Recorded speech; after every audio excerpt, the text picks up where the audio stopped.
so much.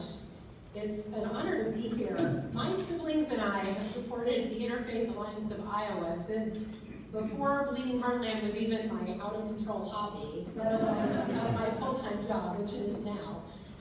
As Jews who grew up in Iowa, we have always understood that not everyone who lives here is Christian, but that reality is lost on some people, like the Judeo-Christian values crowd. But I don't want to talk about them because we're here to celebrate the Interfaith Alliance of Iowa. And you already know the group does important work, but I want to share some of my perspective as someone who spends a lot of time in the State House. Because there probably aren't many people who watch more Iowa House and Senate subcommittees than I do. I mean, dozens of them, some weeks, from bills you've all heard of to just the really obscure and stupid ideas like separate PE standards for boys and girls in schools. Like that one, it got a subcommittee hearing. Representative Levin can back me up on this. And time and again, Connie Ryan shows up to remind legislators that not all Iowans are Christians, and not all Christian Iowans support their narrow agenda. And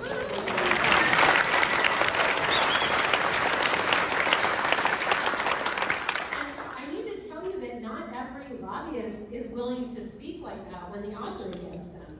I mean, 5 or 6 years ago, when only a few legislators on the fringe of their party were pushing for bathroom bills or bans on playing sports and gender-affirming care and taking people's civil rights away, there were a number of organizations that publicly registered their opposition to that. But then, as soon as powerful politicians started pushing for those same attacks on LGBTQ Iowans, those entities with roots in the corporate world just went silent. And it is an accident of history that right now our state's leaders and their allies in the media decided that they want to score points by demonizing transgender people and immigrants, and they could be picking on other groups. In the 1930s, the most popular radio personality in the country was broadcasting hatred of Jews to millions of Americans on a weekly basis. That was in my parents' lifetimes. So one thing I know is that when a bill would hurt vulnerable people, the Interfaith Alliance of Iowa is not going to ask, will the governor get mad if we speak loud? I mean, will this hurt our chances to get some other bill through committee? And when an unjust bill pops up in the State House, the Interfaith Alliance of Iowa is never going to say, oh, we're going to sit this one out because they already have the votes to pass that. So this group will never throw transgender Iowans under the bus.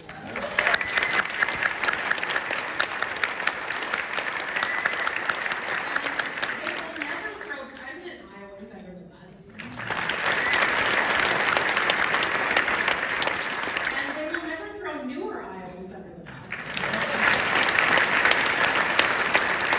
And I know that no matter which way the political winds are blowing, the Interfaith Alliance of Iowa will not throw any of us under the bus. So